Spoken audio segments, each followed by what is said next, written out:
Hey spooky friends, today we are going to make our own binder for Bindermail. Now, I know it's been difficult to find these. I haven't even seen Dollar Tree carry them anymore. I usually get mine from Walmart after the school is out, but we are going to go ahead and create our own so you don't have to feel bad if you can't find one or you have to settle on going on Amazon and paying a little extra than you wanted to spend. So we are going to have some fun with this. Go grab your supplies and let's get to this video. Don't forget to subscribe and give this video a like. All right, so let's do it.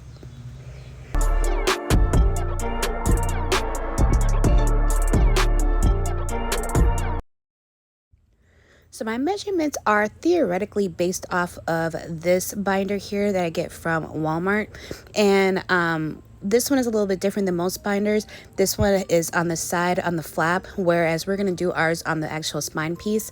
So I have my two base chipboard pieces and then I have my spine.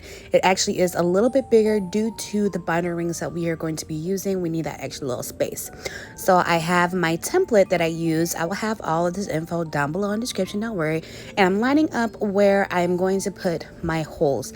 Now these are about inch and a half-ish, couple inches apart, and so I'm just marking where they are. And I'm going to take my hole punch and then punch those holes, and then I'm going to flip it around, and I'm not going to line it back up with my template. I'm just going to eyeball it, which sometimes I am pretty good at, and then I'm going to punch out those other holes.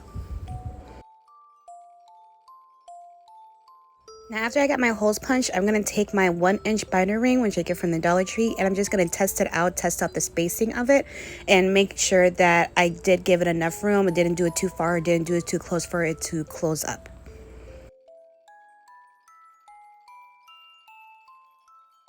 Now the application of everything is going to be a little bit different than when you are doing a mini album. So we're going to work on adhering the spine to the cardstock first. I'm going to try to get it roughly in the middle, and then I'm going to remove my tape and apply it to the cardstock piece. The reason why I'm doing it this way is because I have the little crop-a-dile. Now if you have the big bite crop-a-dile, you can go ahead and kind of do this differently, and you'll understand what I mean when I get to it. But because I have the smaller one, I have to maneuver and jimmy rig a few things to make it work. And I also want to be able to show that to you as well, in case you also don't have one. You can go ahead and still get the right idea. So now I'm just folding and creasing around my lines of where the chipboard is, and then we are going to move on.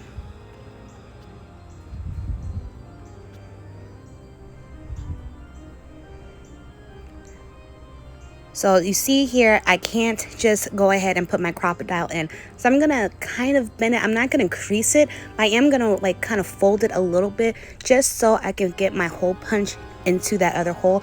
Because if you do it after you adhere your side pieces, there's no way for you to get to it. So you wanna do this first. Again, if you have the big bite, you more than likely have the ability to do that. But of course, I don't have one, and I'm really trying to tell myself, Brittany, you don't need one, you got this. So you're gonna do that on both sides. And now we're gonna work on applying our actual cover pieces. So I have my cardstock, and I'm just gonna take off my tape and apply it on there, and then do the same technique that we did with the spine portion, where I go ahead and I bend and manipulate the sides and what have you.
Alright, so now that I have all my sides folded, I'm going to go ahead and grab my scissors, and you see that little rectangle that forms. We are going to go ahead and do an angle cut, but you want to make sure you don't do it too close to the chipboard, because otherwise you're going to worry about exposing the chipboard. There's tricks of covering it up, but so you can avoid doing all that, just make sure that you don't go too close to the corner of the chipboard. So now that I have all those pieces removed there, we can go ahead and see how this looks. Now we need to fold in our sides before we go ahead and add in our spine, and so we are going to add our double-sided tape, and then I like to add glue on there because glue does dry, tape doesn't, and I am going to go ahead and adhere these pieces down. I always like to start with the long pieces first and then do the shorter sides first. Habit, I don't, it's not like a rhyme or reason, but you know, that's just what I do.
Now that we have those pieces applied, we're going to apply our cover piece that's going to go on our spine. You want to do this again, you want to do it first before you adhere your cover pieces together, because you need to use your smaller hole punch. And it's going to be the same thing. We're going to roll up those sides that we originally rolled up, and we're going to punch our holes, because again, if you attach this onto your cover pieces beforehand, you're not going to be able to do it unless you have a big bite.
Now we're finally done punching holes. I'm going to go ahead and finish applying this piece to my spine. And when I apply it, I'm going to make sure I crease really well to where that chipboard piece is as well.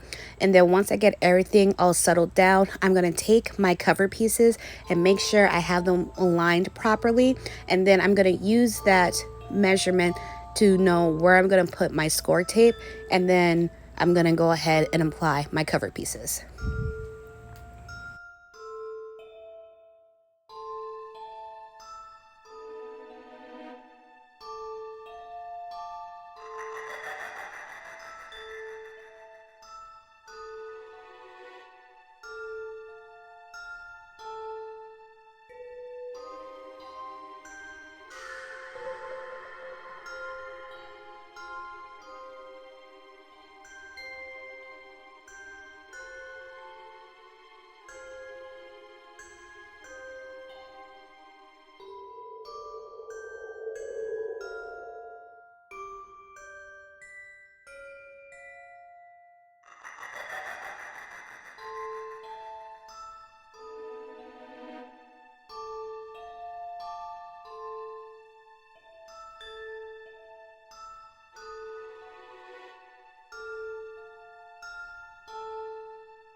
Now that those are adhered, I'm gonna fold over these additional flaps here that we have on our spine. I'm just gonna add some glue and then make sure that I apply them down really well. And then I'm gonna make sure I create my crease so then it can fold over nicely.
Now that we got all that craziness out of the way, I'm gonna add my matting pieces onto the cover pieces, and I am just going to take my ATG tape and apply it on there, and then also apply glue as well and cover that up.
Now we have that done, we can go ahead and add our binder rings. Sometimes you might have to like squeeze and manipulate it a little bit just because it's a fresh hole punch.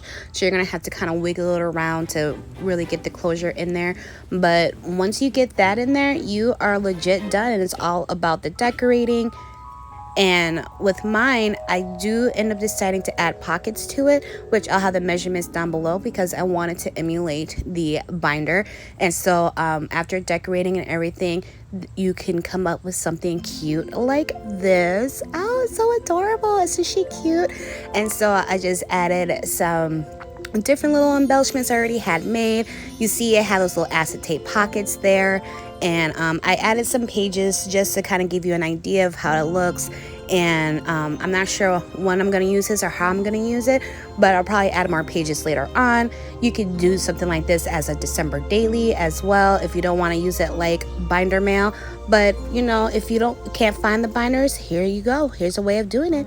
Hope you enjoyed this one. Bye.